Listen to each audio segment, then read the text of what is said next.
Hello my lovely malam, good morning. Selamat pagi lan rahajeng semeng.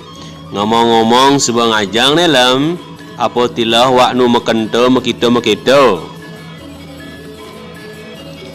Rahajeng semeng mawalingut, jek petogen wa abo tekona.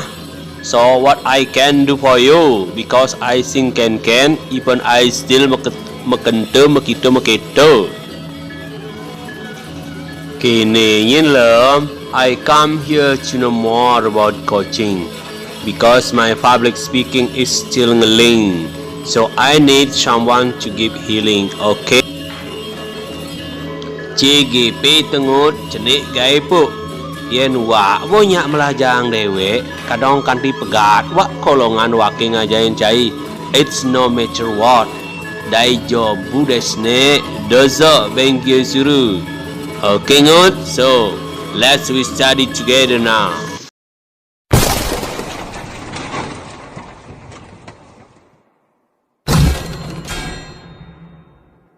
Om Swastiastu, Bapak Rudi. Swastiastu, Pak Yan Beca. Gimana nih Pak Yan?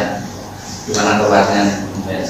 Ya kabarnya sih biasa-biasa, ini lagi lesu, terus istri bermasalah, Bapak Rudi saya juga ada masalah, jadi bingung untuk saya sekarang. Ada yang mau diomongin Pak Yan? Pastilah Bapak. Bukan masalah istri ya, nanti ya, masalah istri beda. Ini masalah tentang kenakalan, kedisiplinan anak-anak dalam belajar. Akhir-akhir ini saya merasakan kedisiplinan anak-anak itu sangat turun sekali Pak. Dimana mungkin ini faktor dari new era ya, belajar di era baru. Kalau mereka itu biasa belajar sambil bangun tidur, dan begitu di new normal ini benar-benar karakter itu masih terbawa sekali ke sekolah ini. Oh, jadi Pak Yan Eca jadi mau ngomongin masalah kedisiplinan ya. Jadi apa sih sebenarnya yang mau Pak Yan Eca dapatkan dari pembicaraan itu? Begini Pak, saya sudah melakukan pemetaan di kelas terkait kedisiplinan anak yang menurun akhir-akhir ini, karena kedepannya kalau saya tidak lakukan pemetaan dan tidak mencari solusi dan saya tidak diskusikan dengan ahlinya Bapak Rudi, nanti akan berimplikasi besar terhadap kelas-kelas yang lain. Karena dalam proses pembelajaran, kedisiplinan itu merupakan kunci utama sebuah kesuksesan dalam mencapai tujuan pembelajaran Bapak. Jadi saya bisa tangkap apa yang Pak Yan Eca mau sampaikan, jadi tentang kedisiplinan, karena kedisiplinan itu berperan penting Pak Yan ya dalam kesuksesan anak-anak nanti. Nah, menurut Pak Yan Eca itu apa sih arti kedisiplinan itu menurut Pak Yan? Kedisiplinan adalah sebuah ketaatan sikap, karakter dan mental, terutama di bidang akademik, yaitu ketaatan di bidang kognitif, psikomotorik dan afektif. Nah, itu sangat berperan sekali terhadap sistem atau pola belajar anak, karena dengan disiplin, di mana kita tahu hanya kedisiplinan yang akan bisa mencetak seseorang menjadi sukses. Kalau mereka sudah disiplin di kognitif, karakter, psikomotorik, terlebih karakter, maka apapun yang kita rencanakan, apapun yang kita menjadi sebuah pelajaran di kelas akan semakin berkualitas. Benar sekali Pak Yan ya. Jadi kedisiplinan saya tangkap di sini menurut Pak Yan itu adalah ketaatan anak Pak Yan ya. Nah, misalkan di Pak Yan Eca, kalau misalkan dinilai Pak Yan ya dari angka nilai 1 sampai 10, menurut Pak Yan Eca kedisiplinan murid-murid Pak Yan Eca ini saat ini itu berada di posisi mana Pak Yan? Itulah Pak Rud, karena dari analisis nilai komparasinya itu kemungkinan anak-anak masih ada di grade 6 ke bawah. Jadi sangat memprihatinkan sekali dari fakta yang saya alami di kelas 6 itu. Di sini saya ingin berdiskusi, ingin berkolaborasi dengan Pak Rud biar ada jalan yang terbaik untuk meningkatkan kualitas, potensi dan kompetensi diri anak. Iya. Jadi menurut Pak Yan Eca itu nilai daripada murid Pak Yan Eca itu masih berada di posisi 6 Pak Yan ya, 6 ke bawah. Nah, jadi kalau seperti itu Pak Yan, Jadi harapan Pak Yan nanti Pak Yan Eja tentang kedisiplinan murid itu nanti harapan Pak Yan itu nyampe ke nilai berapa Pak Yan Eja? Kalau ini karena masih mengawali di new era atau pembelajaran era baru, kalau kita mencari nilai 10 kan sudah impossibility, ketidakmungkinan karena sebuah pencapaian yang sempurna itu perlu proses. Paling tidak dia ada di grade 8 dan Oke. Ke grade 8 Pak Yan ya, ke nilai 8. Nah, jadi harapan Pak Yan Eja yang awalnya nilainya 6 ke bawah itu supaya bisa ke nilai 8. Nah, menurut Pak Yan apa yang bisa dilakukan untuk mencapai nilai 8 itu Pak Yan? Menurut Pak Yan? dari hasil pemetaan studi kasus yang saya lakukan, mungkin karena ini kasusnya insidental, mereka tumben menemukan pembelajaran suasana yang sangat baru, jadi reaksi euforia itu yang berlebihan, mungkin perlunya kontak fisik atau rasa kangen yang tidak terkontrol. Jadi saya harus menerapkan keyakinan kelas. Kita bikin dulu aturan-aturan yang bisa menjadi sebuah keyakinan kelas bahwa dalam pembelajaran ini loh yang menjadi keyakinan. Dari keyakinan itu kita akan tumbuhkan rasa untuk bisa berproses tumbuh kembang menjadi sebuah budaya positif. Jadi keyakinan kelas ya Pak Yan. Ada lagi kira-kira selain keyakinan kelas Pak Yan? Selain keyakinan kelas, paling saya juga harus merefleksikan diri, memberikan contoh. Kalau kita menuntut sesuatu yang baik, kita juga harus memberikan umpan balik atau feedback yang baik di luar sana sebagai sebuah bentuk inspirator dari Ki Hajar Dewantara, bahwa guru di sana juga harus bisa mempunyai posisi among. Yang pertama itu Ing Ursul sebagai seorang inspirator, Ing Madiu sebagai seorang kolaborator, dan Tugu Diandayani sebagai seorang motivator. Kita harus melebur ke dalam ketiga posisi itu biar menjadi sebuah ikon yang ikonik. Iya. Oke Pak Yan, jadi saya bisa tangkap bahwa untuk mewujudkan ke nilai 8 itu Pak Yan maunya melakukan keyakinan kelas, kemudian memberikan contoh atau keteladanan. Nah, kira-kira menurut Pak Yan yang mana dulu yang paling mungkin bisa dilakukan dari kedua itu menurut Pak Yan? Kalau yang pertama yang harus kita lakukan, ya pastilah kita membuat keyakinan, karena dari keyakinan itu akan ada kolaborasi aksi, kolaborasi kesepakatan bahwa hal positif yang harus kita lakukan untuk meningkatkan kedisiplinan, untuk membentuk sebuah budaya positif, itu memang harus keyakinan kelas. Ya.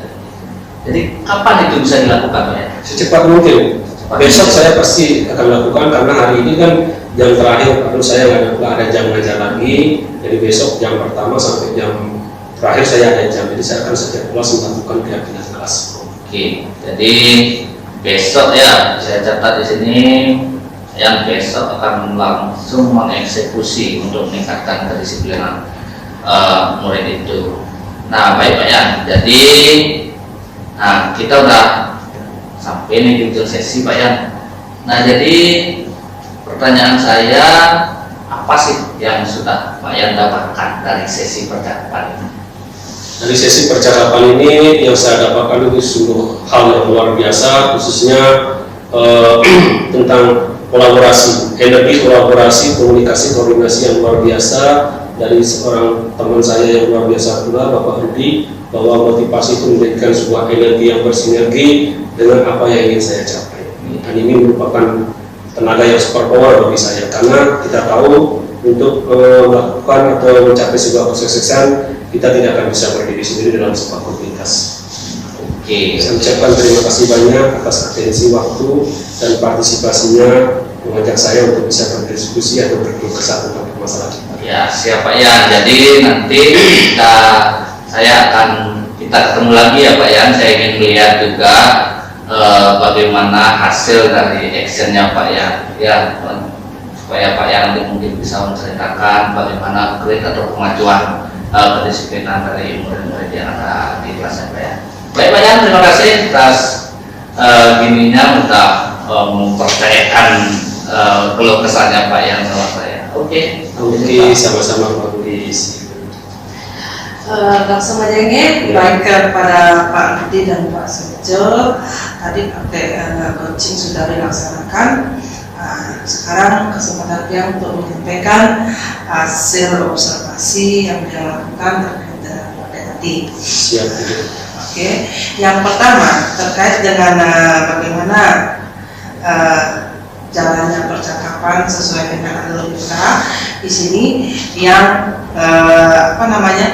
menyampaikan bahwa alur delta seperti yang sudah Bapak ketahui, yaitu delta tujuan sudah sangat jelas, penyampaian tujuan dari praktek coaching ini, di mana di sini Pak Eja dengan Pak Rudi sudah menyepakati menyikapi tujuan yang disampaikan oleh Pak Eja, yaitu terkait dengan kedisiplinan anak. Kemudian di tahapan yang kedua ada di identifikasi. Nah, di sini Bapak Rudi sudah dapat mengidentifikasi apa yang sudah disampaikan oleh Pak Eja. Yang ketiga, rencana aksi juga sudah disampaikan dengan baik, di mana di sini Pak Eja akan melakukan sebuah kesepakatan kelas, kemudian ada memberi contoh atau keteladanan terkait dengan kedisiplinan pada anak tersebut. Kemudian tanggung jawab, tanggung jawab ini sudah sangat baik juga yang terima, yaitu bagaimana Pak Eja akan melaksanakan ini secepat mungkin, yaitu mulai besok.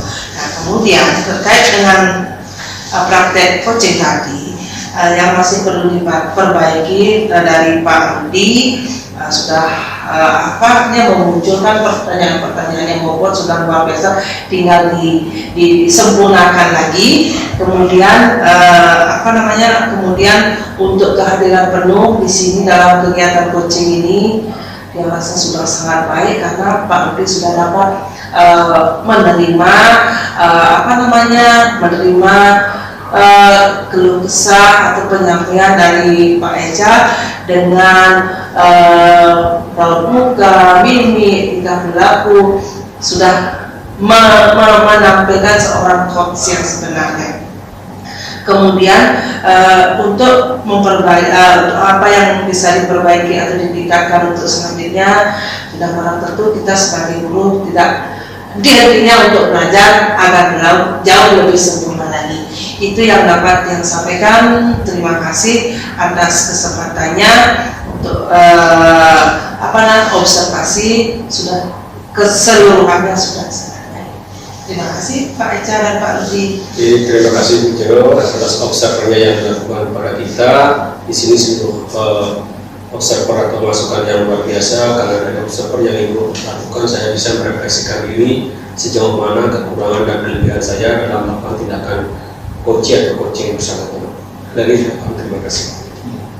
Saya juga mengucapkan terima kasih atas apa yang disampaikan oleh Bu Vero terkait mengobservasi kami, saya dan Pak Eja, karena saya posisi sebagai ikut dan Pak Eja sebagai coachingnya. Apa yang disampaikan oleh Bu Vero itu merupakan masukan bagi kami nanti untuk lebih meningkatkan lagi kemampuan kami dalam melakukan coaching.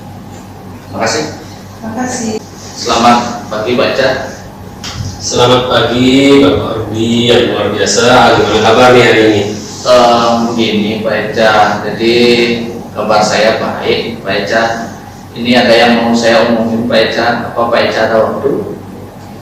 Kalau saya buat Pak Rudi pasti selalu ada waktu, karena sebagai seorang kepala sekolah adalah kewajiban saya bukan cuma jadi kepala sekolah juga harus bisa memposisikan diri sebagai kepala sekolah, pimpinan, teman dan orang tua untuk selalu memberikan dan menyediakan waktunya untuk rekan-rekan sejawat, karena itu adalah sebuah kewajiban yang luar biasa yang saya amalkan. Kira-kira Bapak Rudi apa yang bisa saya bantu nih dengan pagi-pagi sudah di sini? Terima kasih banget Pak Eja. Pak Eja orang menyediakan waktu.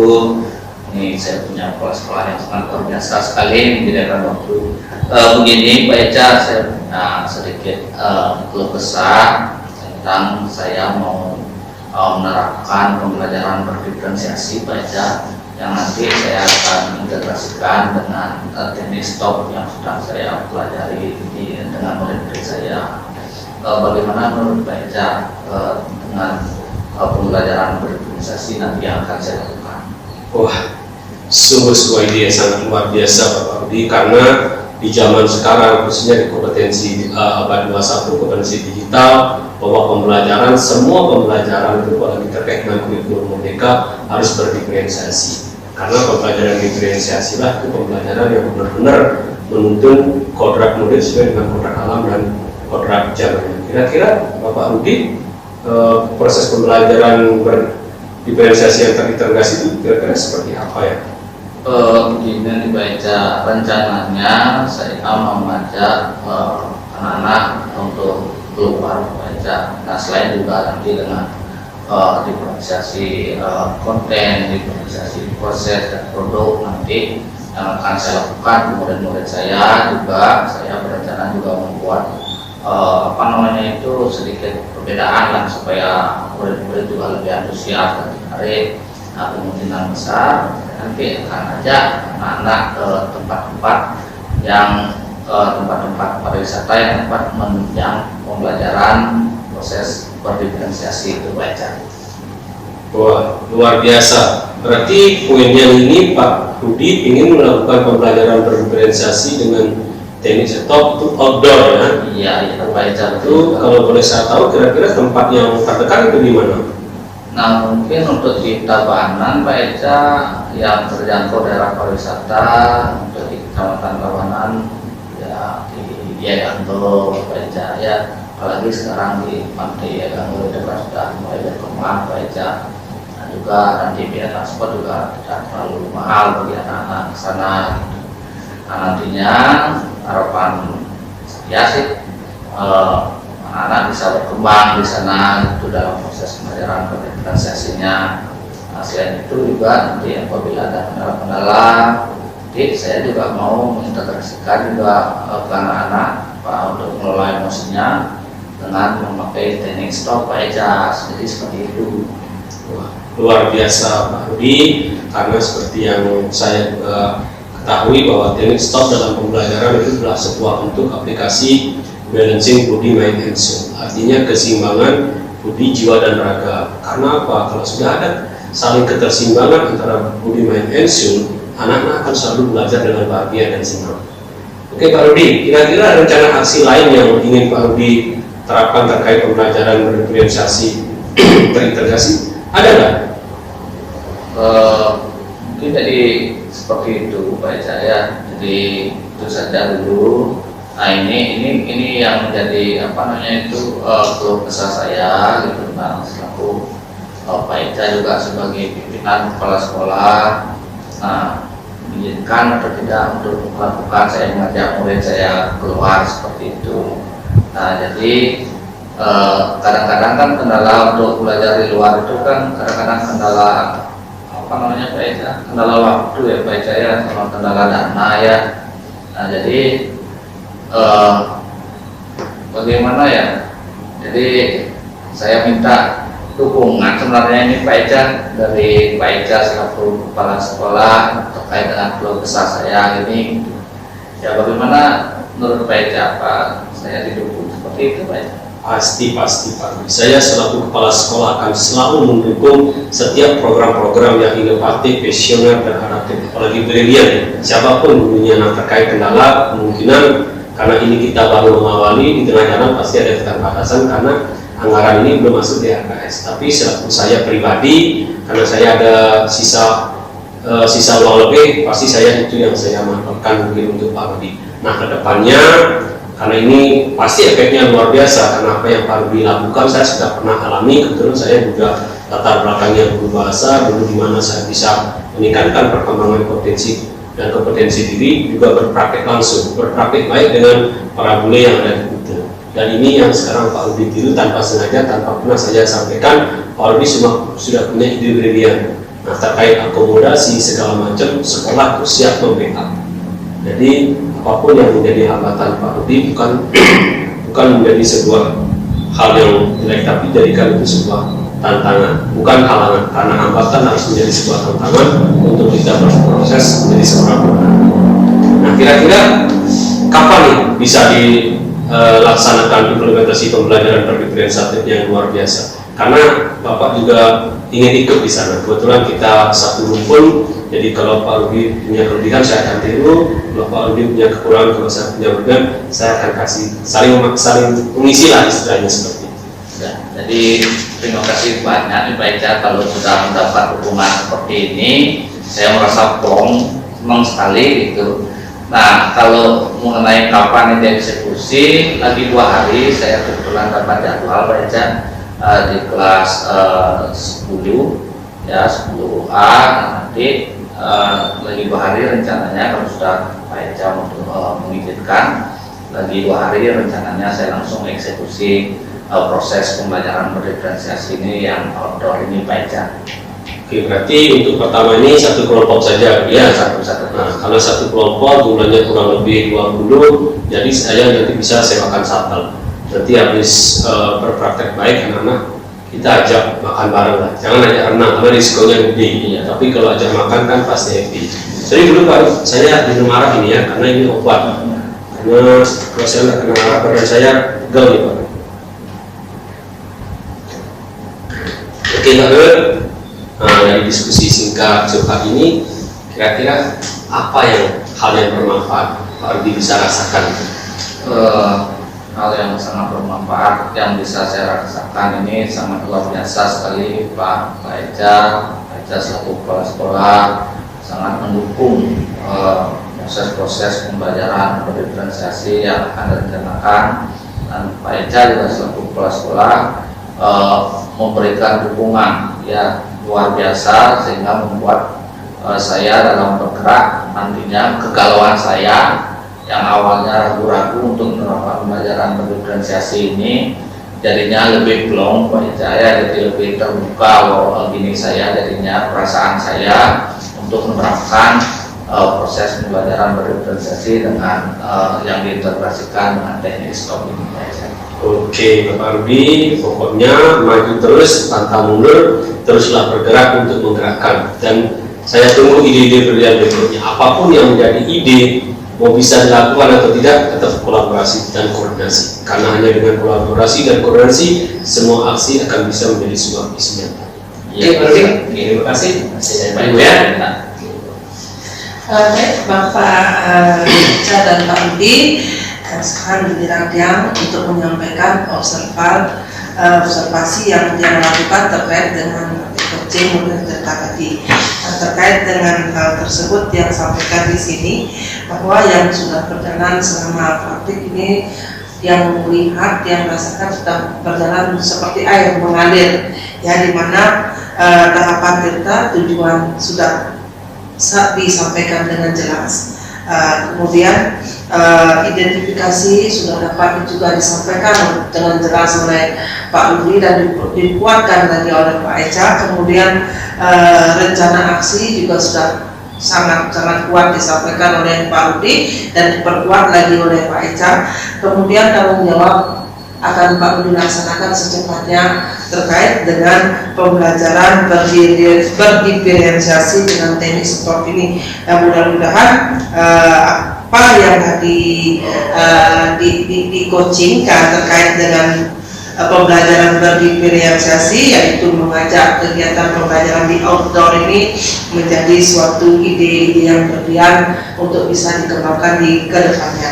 Kemudian yang perlu ditingkatkan atau yang perlu diperbaiki di sini, saya rasa ini sudah sangat luar biasa sekali teknik coachingnya. Tinggal penyempurnaan dan pelatihan kembali. Kemudian kondisi penuh yang Bapak berdua hadirkan juga sudah bagus sekali. Artinya Pak Eca dapat menerima curhatan dari Pak Rudi dengan rasa terbuka, dengan ikut merasakan bagaimana sih pembelajaran berdiferensiasi itu. Kemudian yang untuk yang terakhir memperbaiki dan meningkatkannya di sini sudah barang tentu seperti tadi ya. Kita sebagai guru tidak pernah berhenti untuk belajar, untuk menyempurnakan yang sudah sempurna. Artinya untuk yang sudah baik kita lebih baik lagi untuk di kedepannya. Mudah-mudahan teknik coaching ini akan memberikan dampak yang luar biasa buat pendidikan kita dan perubahan pada mindset pada anak-anak. Terima kasih, itu yang dapat disampaikan terkait dengan observasi coaching yang Bapak laksanakan. Baik, terima kasih Bu Jero. atas observer yang Bu Jero sampaikan tadi. Di posisi sekarang ini saya berada di posisi sebagai kunci. Ya, jadi apa yang Bu Jero sampaikan itu merupakan sesuatu yang sangat luar biasa bagi saya, karena memberikan gambaran, masukan-masukan terhadap apa yang saya lakukan pada saat saya sebagai coach dalam mencurahkan permasalahan saya kepada coach saya, dalam hal ini adalah Pak Wayan Sirja, mana beliau juga memberikan pertanyaan-pertanyaan berbobot sehingga memancing potensi-potensi saya, apa yang harus saya lakukan. Jadi terima kasih atas masukan dan saran-saran dari Bu Jero. Oke, terima kasih Bu Jero atas observasinya yang dilakukan untuk saya sebagai seorang coach di sini ya. Tentunya Bu Jero juga sudah melakukan observer dengan tindakan presence yang luar biasa, di mana pengamatannya itu super detail luar biasa. Memang sudah tipikalnya seorang observer. Dari pengamatan yang Bu Jero itu lakukan tadi, saya bisa merefleksikan diri seperti apa kemampuan atau kompetensi saya dan kekurangan saya. Dan terima kasih. Oke, terima kasih Bapak. Mari kita lanjutkan ke sesi berikutnya. Swastiastu Ibu Jero. Swastiastu Pak Eca. Ayo silakan duduk. Ya, becek Pak Eca. Mana kabarnya hari ini? Tuh bapak saya buruk terus Bu Jero. Saya lagi stres nih, istrinya ngomong terus, tidak punya uang. Iya. Pusing loh, mau cari istri lagi, tambah nggak punya uang. Janganlah. Ya. Lagi ini Pak Eca katanya dari kemarin cari saya ya. Bukan dari kemarin Bu, dari dulu saya udah cari-cari. Tumben nih punya waktu ketemu sama Ibu. Iya. Karena sudah saya pesan sama sekdinya, biar sehari bisa 3 kali lah ketemu Ibu. Ternyata dengan kesibukan Ibu yang luar biasa, akhirnya saya bisa ketemu. Iya, sekarang kita bisa bertemu. Mungkin ada yang bisa dibicarakan atau diomongin buat dia Pak Eca. Oke, terima kasih Bu atas waktunya yang luar biasa ini. Saya di sini ingin curhat lah, diskusi ringan dengan suasana santai terkait pembelajaran yang akan saya terapkan lah, pembelajaran hybrid learning itu. Pembelajaran hybrid learning ya, kedengarannya ini kok seperti luar negerian begitu nih pembelajaran hybrid learning ini. Tapi saya aja ngomongnya susah ini Pak Eca ya. Nah menurut Pak Eca apa sih yang ingin nanti Pak Eca dapatkan dari pembicaraan kita ini? Oke, begini Bu.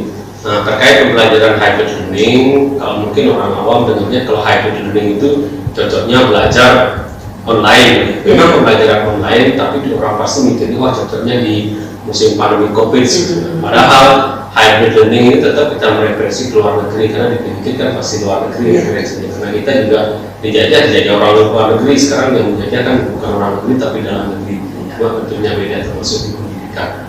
Nah, hybrid learning yang ingin saya terapkan di sini, karena kita sekarang kan ada di kurikulum merdeka. Jadi kemerdekaan anak dalam belajar itu biar selalu tercover. Artinya begini Bu, di saat kita belajar mengajar offline di kelas, mungkin ada beberapa anak yang tidak bisa masuk sekolah entah karena alasan sakit, ada izin upacara, ada kematian, ada suka dan duka, jadi mereka kan tidak bisa aktif. Ya, nah, dengan kemerdekaan belajar dan sistem hybrid learning ini, jadi anak bisa undangan, bisa acara apapun, dia bisa menikmati pembelajaran kita secara online. Jadi perpaduan antara belajar di rumah dan di sekolah dengan sistem online. Oke. Nah di sini bagaimana bahwa pembelajaran hybrid learning ini sangat bermanfaat buat Pak Eca meskipun anak-anak sedang offline, apalagi sedang online, apalagi ada yang mesti undangan, ada yang ada buat acara. Artinya dengan kegiatan seperti itu anak juga menyempatkan untuk belajar, begitu ya Pak Eca ya? Ya benar sekali Bu, karena di pembelajaran hybrid learning ini juga saya mengintegrasikan dengan pembelajaran berdiferensiasi. Jadi teknik belajar anak itu kalau biasanya anak kan punya 3 karakteristik Bu, ada yang auditory, visual, dan kinestetik. Jadi dengan mereka yang di rumah itu bisa mendengarkan materi penjelasan saya, hanya mendengarkan suaranya saja atau videonya lengkap dengan suaranya. Nah, karena mereka pas lagi ngayah atau lagi ada di tempat keramaian, jadi mereka tetap bisa menikmati pembelajaran di audionya doang, visualnya tinggal menyusun. Oke, luar biasa sekali idenya Pak Echa ini terkait dengan hybrid learning ini, sampai saya aja ngomongnya susah nih. Keluar negerian ini. Terkait dengan hybrid learning yang Pak Echa sampaikan, kira-kira di sekolah ini Pak Echa sudah terapkan nggak? Ya, begini, dari pemetaan kasus yang sudah saya lakukan, karena saya menganggap dari pemetaan itu dan saya amati dan cermat, ternyata kita bisa melakukan hybrid learning walaupun dengan modal yang seadanya. Kuncinya cuma satu, kita mau membelajarkan diri, pembelajaran digital, kita akan menjadi orang yang bermental. Tidak perlu dengan alat yang mahal-mahal, cukup satu laptop dan kamera sensorik. Tanpa kamera sensorik pun kita bisa lakukan pembelajaran berdiferensiasi asal ibu sudah siap dengan modul pembelajaran yang sifatnya bisa diakses digital. Kalau angka lebih bagusnya nanti ibu siapin ruang khusus ruang hybrid, bagus juga. Oke, luar biasa sekali ya idenya Pak Echa terkait dengan hybrid learning ini. Nah, kira-kira kalau diambil rentangan nilainya, pembelajaran hybrid learning ini untuk saat ini sudah berjalan sampai di mana sih poinnya? Apakah 2, 3, 4 atau 5? Oke, kebetulan untuk saya pribadi, saya sudah menerapkannya dari zaman setelah kita tatap muka. Kalau dulu saya biasa pembelajaran online, terkadang menggunakan Meet, terkadang menggunakan OBS. Kalau OBS itu namanya Open Broadcast Studio. Jadi kita kayak penyiar TV, kita mau tampilin upaya apa, keren. Mau kelas apa, kita kenal nama, keren. Nah, untuk yang hybrid ini kemarin saya sudah pernah coba 3 kali dan efeknya luar biasa. Anak-anak juga senang dan bahagia karena mereka yang di rumah mau liburan, mau sakitnya benar-benar sakit atau tidak sakit bisa, tidak jadi masalah. Yang penting dia tetap update menikmati apa yang saya berikan dalam pengajaran. Jadi nilainya itu bagi saya sudah 8. Oh, sudah 8. Nah, terus kalau sudah 8, harapan Pak Echa sekarang dapat nilai berapa ini? Harapan saya ya biar bisa nilainya 10, karena kemarin saya kan cuma bisa menggunakan pembelajaran menggunakan kamera sensorik yang bisa melihat saya saja. Jadi kalau saya klik kanan bisa, saya ingin satu kamera lagi. Jadi anak-anak yang di rumah tidak hanya melihat saya saja, dengan kamera buka belakang dia bisa melihat teman-temannya di sana. Jadi dia bisa saya hello. Jadi kalau dia cuma bisa saya hello sama saya saja. Jadi makanya saya perlu 2 kamera, kamera depan dan kamera belakang. Iya, oke. Berarti dengan nanti poin 10 yang Pak Echa harapkan, Pak Echa berharap ada kamera lagi untuk mendukung hal tersebut untuk dapatkan nilai 10 itu kan ya. Seperti itu ada apa? Gestur kita dari muka, dari depan, dari samping bisa dilihat oleh anak siswa kita. Nah, seperti itu. Kemudian menurut menurut Pak Echa, apa sih yang bisa Pak Echa lakukan untuk mencapai nilai 10?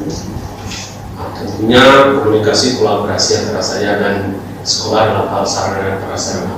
Kebetulan hari ini kantong saya masih kosong, mungkin saya hanya butuh uang 1 juta saja untuk beli kamera sensorik yang bisa bertahan untuk 1 tahun. Jadi bisa dipakai setiap kelas, dan kedepannya kalau memang sekolah ini ada anggaran, saya ingin punya ruang khusus yang benar-benar ruang hybrid. Jadi kameranya rolling circle 360 derajat. Dari ujung rambut sampai ujung kaki pun kita bisa dipantau seperti siaran TV. Tinggal klik kamera yang mana, itu kan semua tampil. Jadi lebih interaktif dan figuratif jadinya. Oh, luar biasa sekali ya. Nah, terkait dengan apa yang lakukan tadi adalah membutuhkan dukungan daripada sarana dan prasarana yang mendukung nanti kegiatan pembelajaran hybrid learning tersebut berjalan. Kemudian adanya ruangan khusus untuk kegiatan tersebut, sungguh luar biasa. Nah, kemudian apa sih yang bisa Pak Echa lakukan untuk nanti bisa melengkapi sarana-sarana tersebut? Kalau untuk melengkapi sih, karena hari ini saya hanya bisa pakai kamera sensorik. Kemudian kalau bisa ya lagi 3 hari lah biar Ibu bisa berikan saya lagi 1 kamera biar benar-benar itu juga saya bisa menampilkan tampilan depan dan luar, dan khususnya laptop lagi 1 Bu, karena laptop saya speknya masih rampas dan ini spek yang di atas 10 nanti biar bisa saya live-kan di Facebook atau di YouTube. Jadi kedepannya sekolah ini benar-benar jadi sekolah digital, dan mudah-mudahan apa yang saya lakukan bisa menjadi pembebasan bagi teman-teman yang lain untuk selalu kreatif dan kreatif. Luar biasa sekali Pak Eja terkait ide dari hybrid learning ini. Nah tadi sudah Pak Eja sampaikan prasarana dan prasarana, kemudian kamera, kemudian laptop kan seperti itu. Nah sekarang yang paling mungkin Pak Eja lakukan terlebih dahulu yang mana sih? Yang paling mendesak Pak Eja butuhkan untuk kegiatan hybrid learning? Paling yang saya butuhkan adalah laptop dengan spek tinggi dan kamera sensor lensa. Itu yang benar-benar biar saya juga bisa melakukan pengajaran yang lumayan maksimal. Luar biasa sekali Pak Eja ya. Artinya di sini dalam mewujudkan tujuan dari hybrid learning terhadap anak, Pak Eja membutuhkan laptop yang speknya lebih tinggi dari yang sebelumnya. Oke, nanti mungkin bisa itu dibicarakan dengan Wakasatgasnya terkait dengan hal itu. Nah, dari hal-hal yang sudah Pak Eja sampaikan tadi terkait dengan program hybrid learning ini, ya tetap aja nih mulutnya suka sekali Pak Eja. Iya. Saya ada pengajaran hybrid Ini suka sekali hybrid learning. Nah, terkait dengan apa yang sudah kita bicarakan, kira-kira kapan sih Pak Eja bisa kerja melakukan ini? Kalau bekerja kan saya sudah sampaikan sudah dari kemarin, dan saya selalu melaksanakannya tiap hari. Selalu saya lakukan itu. Nah, terkait hybridnya kan tergantung di kelas. Kalau kelasnya ada anaknya yang absen dan dia bisa ikut hybrid, saya mainkan hybrid. Tapi kalau anak yang absen memang dia benar-benar tidak bisa ikut belajar, ya tetap saya belajar tatap muka aja. Mudah-mudahan itu berjalan ya Pak Eja ya, dan bisa dilakukan secepat mungkin. Untuk nilai 10 ini kapan sih cepatnya ini? Itu tak sabar saya Pak Eja lihat endingnya ini loh. Kalau nilai 10 itu kan pasti dari kelengkapan sarana. Kalau sarannya udah lengkap, siarannya ya? Pasti bisa ditonton di YouTube dan lain. Oke. Luar biasa sekali Pak Eja. Sebenarnya saya tertarik ini pembelajaran hybrid learning, tertarik sekali. Karena apa? Nah, seperti kemarin pas COVID, dengan online yang memadai saja kita sudah bisa melaksanakan pembelajaran yang full, harap kita full gitu, dan juga bisa mengambil kegiatan-kegiatan yang lain di sela-sela pembelajaran itu. Luar biasa sekali. Baik Pak Eja, setelah Pak Eja menyampaikan apa yang tadi sudah Pak Eja buat dan laksanakan, kira-kira apa sih yang Pak Eja dapatkan dari pembicaraan kita ini? Sungguh manfaat yang luar biasa itu, karena dari pembicaraan ini Ibu memberikan dukungan support material ataupun imaterial terhadap apa yang saya rencanakan. Ini semua bentuk kolaborasi, koordinasi, kesepakatan yang benar-benar mantap. Sekali lagi saya ucapkan terima kasih atas bimbingan yang luar biasa dari seorang ibu yang benar-benar saya banggakan. Baik Pak Eja, kalau gitu diam dulu ceritanya Pak Eja, lagi 2 minggu kita bertemu, kita ngobrol gimana sih ceritanya Pak Eja lagi 2 minggu ya, bagaimana cerita tentang hybrid learning ini yang dapat nanti pendidikan itu berpusat pada anak. Oke Pak Eja, terima kasih atas curhatannya ya. Baik, terima kasih Bu Jero, Bu Sastini dan Pak Wayan Suja. Mohon saya menyampaikan hasil observasi saya. Saya di sini sekarang bertugas sebagai observer. Nah, jadi apa yang disampaikan tadi oleh Bu Jero selaku coach dan Pak Eja selaku coach, jadi alur cerita di sini sudah kelihatan, baik itu tujuan, kemudian identifikasi, kemudian rencana aksi dan tanggung jawab, semuanya sudah dilakukan dengan sangat baik sekali. Nah, kemudian khusus untuk coachnya Putu Swastini di Bujero sudah sangat baik dalam melakukan proses coaching, sudah juga memancing dengan melakukan pertanyaan-pertanyaan yang berbobot, sehingga kelihatan sekali jadinya alur ceritanya, prosesnya di sana.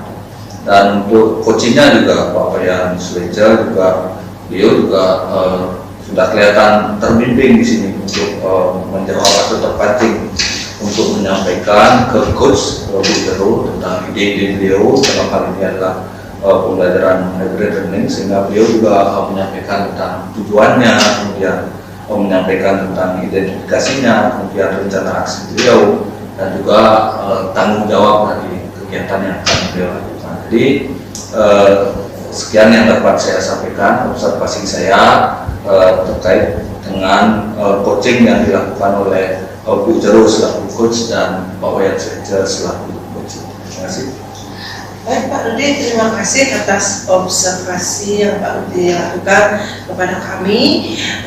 Masukan Pak Rudi sangat dia akan menggunakan sebagai dasar dia untuk tetap belajar, menjadi menjadi guru atau menjadi pusat pembelajar yang bisa nanti bisa dicontoh atau sebagai among pada anak didiknya, bahwa kegiatan-kegiatan coaching seperti ini sangat membantu kita dalam menemukan solusi atau memecahkan permasalahan yang sedang kita hadapi. Terima kasih kepada Pak Rudi, masukan yang sangat luar biasa dan menjadi inspirasi dan motivasi saya untuk tetap belajar ke depannya. Terima kasih. Oke Bapak Rudi, saya juga ucapkan terima kasih banyak atas observasinya yang begitu cermat, yang menjadikan saya bisa berrefleksi tentang kemampuan biar bisa menjadi orang yang lebih bermartabat dalam proses pendidikan ini. Mungkin tidak ada yang banyak saya sampaikan karena apa yang disampaikan oleh Pak Rudi sudah sesuai dengan tadi. Terima kasih ya Pak Rudi. Selamat sore Bujero. Selamat sore Pak Rudi. Yang dengar katanya Bujero yang nama. Iya nih benar sekali Pak Rudi, dari kemarin yang dari Pak Rudi ini mau ngomong-ngomonglah sedikit, bisa nggak ada waktu Pak dia ngomong sebentar sama Pak Rudi? Ada Bujero, apa kira-kira yang mau diomongin? Ya, ini Pak Rudi, ini kan terkait dengan mungkin ada sedikit beban di pikiran yang masih mengganjal ya, begini Pak Rudi.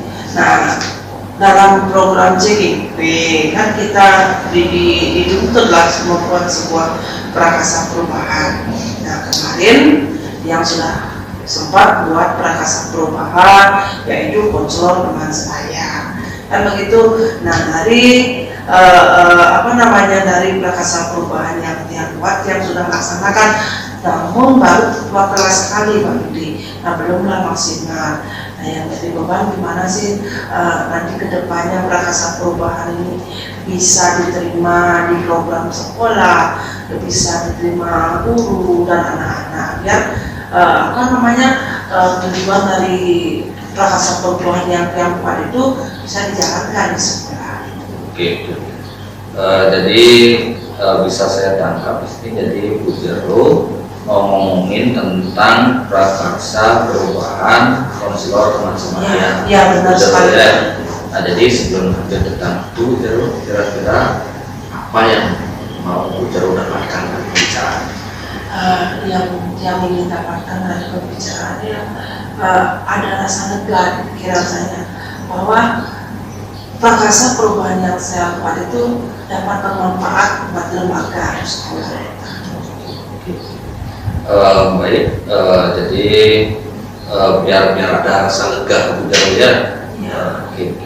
Nah, jadi menurut Bujero seberapa penting itu Bujero tentang apa namanya itu konselor teman semaya? Ya Pak Rudi, yang terkait dengan prakarsa perubahan yang rancang itu, yang rasa sangat-sangat penting sekali Pak Rudi. Karena apa? Prakarsa perubahan itu yang buat dengan tujuan untuk meminimkan tindak pelanggaran anak-anak, ya, seperti halnya tidak pakai dasi. Kan dengan adanya konselor teman-teman yang di kelas dia dapat kasih tahu temannya 1-2 kali, pasti anak itu akan merasa, oh saya diperhatikan, oh benar saya salahkan gitu. Artinya untuk meminimkan tindak pelanggaran tata tertib yang ada di sekolah dari hal-hal yang terkecil dulu. Iya. Ya. Jadi sangat-sangat penting ini Bu Dero ya, menurut Bu Dero ya. Nah kalau misalkan Ibu Dero dari misalkan kalau dinilai antara nilai 1 sampai 10, proses konselor teman sebaya yang sudah terjadi di sekolah Bu Dero itu pada saat ini itu posisinya berada di nilai mana? Yang pikir ini baru 2 baru di posisi 2, karena kita kan baru merintis, akhirnya yang coba merintis kemarin dari siswa asuh yang sendiri, artinya bertahap dari 1 kelas dulu, 2 kelas, dan sekarang ada 2 kelas, berarti saya baru pas di 2 ini baru itu. Oke, berarti masih baru ya. Iya, benar sekali baru di. Nah kalau begitu Bu Dero, kalau Bu Dero bilang tadi masih berada di posisi 2, kira-kira berapa nilai yang diharapkan oleh Bu Dero dengan adanya prakasa perubahan ini konselor Mas?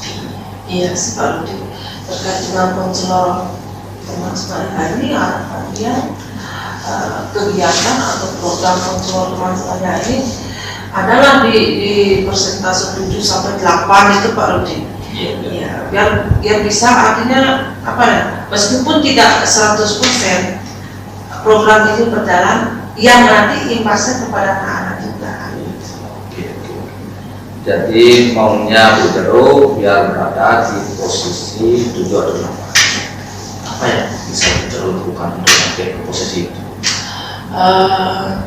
Apa ya Pak Rudi ya, untuk melaksanakan hal tersebut, mungkin dia akan mencoba yang pertama, artinya dia akan lakukan diskusi. Nah kemarin sih memang dia sempat menemui kepala sekolah secara singkat ya, namun itu kurang efektif. Artinya dia perlu juga mengadakan pertemuan dengan staf manajemen. Kalau di SMK kan ada kapro, ada wakaf yang nanti bisa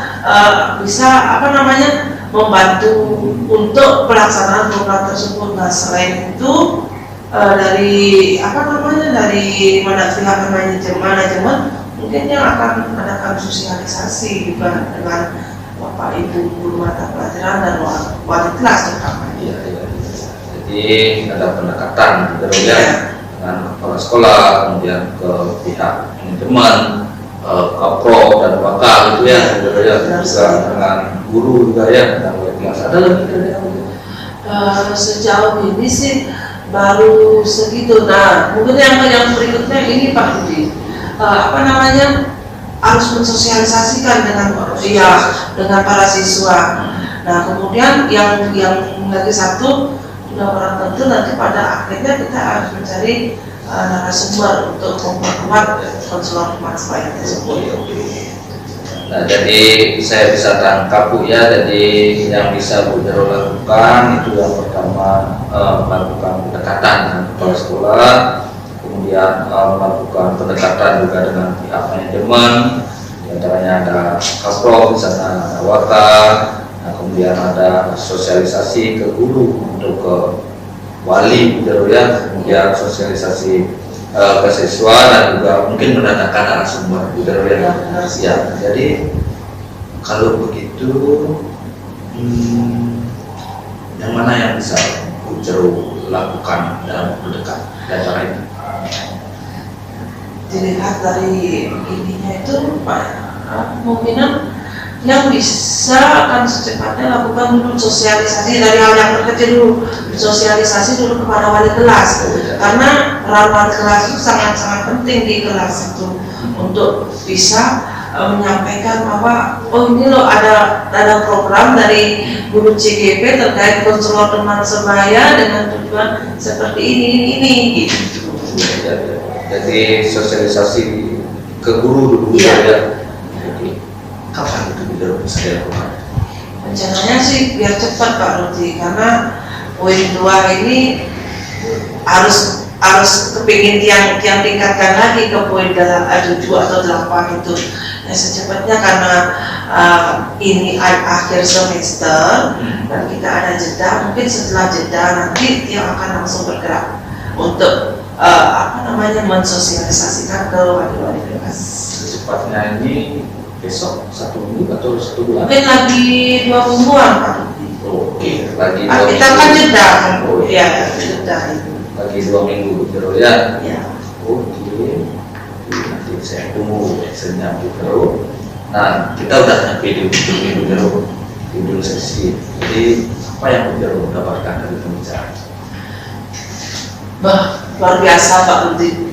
Belum rasanya, artinya apa yang saya pikirkan, apa yang saya rasakan terkait dengan konselor teman sebaya ini, yang saya sampaikan sekarang ke Pak Rudi, saya menjadi ingat bahwa program yang saya buat ini ternyata nanti bisa dilaksanakan dengan yang tadi kita bicarakan tersebut, dengan sosialisasi dan lain sebagainya. Artinya dia merasa lebih ringan karena beban saya dapat berkurang dengan menyampaikannya kepada Pak Rudi. Oke, baik Bujero, jadi saya akan tunggu action-nya Bujero tentang prakarsa perubahan konselor teman sebaya yang akan Bujero lakukan tepatnya paling lama 2 minggu ke depan. Baik, saya akan tunggu Bujero, kita akan ketemu lagi untuk melihat sejauh mana perkembangan dari prakarsa perubahan konselor teman sebaya yang Bujero berikan. Baik Pak Rudi, terima kasih ya Pak Rudi sudah mau dengar curhatan Tiang, sehingga waktunya Pak Rudi tersita sebentar ini. Nanti kalau pembahasan perlu nanti dihubungi.